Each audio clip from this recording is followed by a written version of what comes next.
زمن فقر الله يعلمه، الله يعلمه. الآن شوف النعم، شاب من الشباب يمشي في شارع من شوارع دبي يمكن 30 وجه شكل من أنواع المأكولات، كوتو، الطازج، هيرفي، كنتاكي، باور هورس. صح ولا مش صح؟ فأقول هذه النعم ينبغي أنها تشكر. طيب كيف نشكرها؟ نشكرها بالعقل اللي أعطانا الله إياه. الله أعطانا عقل، قال يا عبدي أنا أعطيتك العقل، وقلت لك في محكم التنزيل بسم الله الرحمن الرحيم: ألم نجعل له عينين ولسانا وشفتين وهديناه إيش؟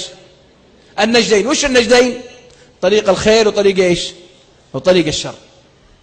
حكم عقلك يا أخي، لا تستخدم عقلك إلا فيما يعود فيه بالنفع على أمر دينك ودنياك. تو أنا جاي عندكم عند الإشارة حق دبي هنا، أنا جاي من الفندق، فندق الجوهرة، وقفنا بعد المغرب إلى شاب تو يولع السجارة، وأنا مع أخوي اللي جابني نسيت اسمه جزاه الله خير، فقلت له افتح القزازة، قالت وش تبي شيخ؟ قلت افتح القزازة نسلم عليه، وما شاء الله عليه مؤدب ذا ولد الإمارات كما قلت لكم. قلت له السلام عليكم. قال تبي شيء؟ قلت التدخين يضر بصحتك، ننصحك بالامتناع عنه، مع تحيات وزارة الصحة. قال أشكرك مطوع، أشكر أخلاقك. قلت ترى هذا يعني لا يعود عليك بالنفع، فوالله وبالله صحتك، ومؤدب، أعجبني الشاب والله، رد علي بأدب جزاه خير.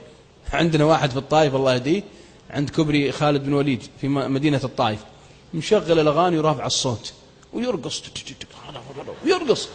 فأنا أبى كلمة بس بعيد، فقلت لأخ أحمد اللي معي اضرب بوري عشان يلتفت، فضرب بوري دي دي دي. الشاب ذا التفت، يوم التفت قلت له كذا. ايش معناها؟ يعني وط بأدب. قلت له كذا، فالله يهديه ويصلح. أقول آمين. تدرون ايش رد؟ قال لي يعني مطوع تف عليك. لكن أخوكم سليمان عنده حكمة، يوم قال لي كذا تفل علي، ايش رديت عليه؟ قلت له والله يا شيخ أحمد، والله الله حرمك النار ووالديك، قل آمين. والله يا شيخ أحمد يوم قلت له كذا، الولد أبيضاني مرة، صار وجهه أحمر من الحياة، صار يقول لي كذا، صرت أقول له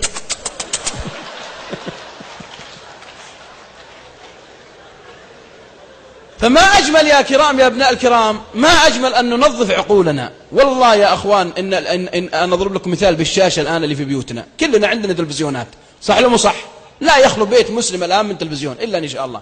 هذه الشاشة الآن أما كما قال الله يجزاه خير الشيخ محمد بن راشد، على ما تصب بعقلك.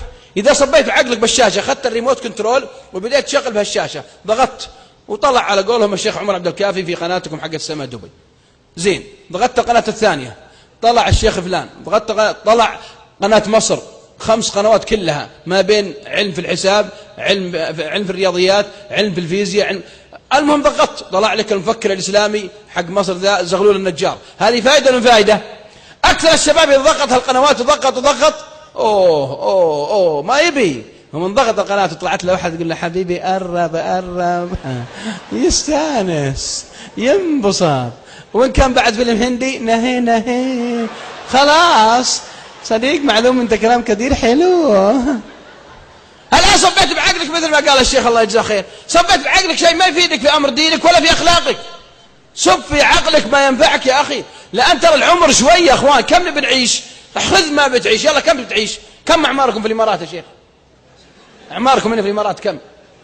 عند الميكروفون تكفى. إيه عمركم في الإمارات على كم؟ 60 بس؟ والله عندنا في السعودية 80 و90. صحيح والله، الرسول قال مثل ما قال الشيخ، قال صلى الله عليه وسلم، صلوا عليه يا إخوان، أعمار أمتي بين 60 وش بعد؟ و70، وقليل من يتجاوز ذلك. اللي يوصل 90-100 يطلعونه في الجرائد، صح ولا مو صح؟ يكتبون فوقه ايش؟ معمر، صح؟ عندنا واحد قال له ابن عقلة معروف، كان أمير المذنب، طلعوه في التلفزيون قبل حوالي 7-9 سنين قبل لا يموت، سموه قالوا ابن عقلة وصلت 117، وش تاكل؟ قال اكل عسل حضرمي، شبابنا في عنيزة كلوا عسل جاهم اسهال.